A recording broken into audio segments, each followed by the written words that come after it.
Manajer PSIS Semarang Immanuel Anthony Niki Julu memastikan hanya 3 pemain yang bakal bergabung dan menyusul tim dalam persiapan tim di Surabaya jelang laga lanjutan Liga 1 2020 menghadapi Persela Lamongan Sabtu 7 Maret 2020 mendatang.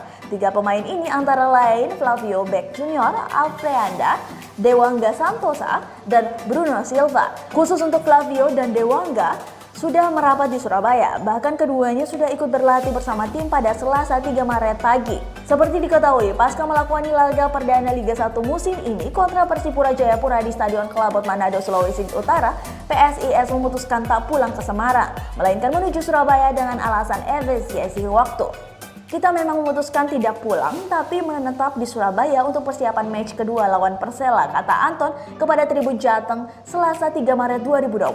Rencananya PSIS Semarang tetap akan menetap di Surabaya hingga laga kontra Persela.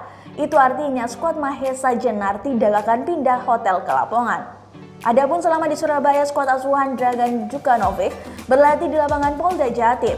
Kita akan di Surabaya terus, kita tidak akan pindah, ucap Anton. Mengenai pemain yang menyusul ke Surabaya, Anton mengatakan Bruno Silva bakal menyusul tim pada Selasa ini. Di sisi lain, sejumlah pemain yang tak ikut ke Surabaya tetap berlatih di Semarang. Mereka semisal Maher Raja Satya, Tegar Infanteri, Andreas Krismanto, M. Fadli, M. Ridwan, dan Rian Adriansyah.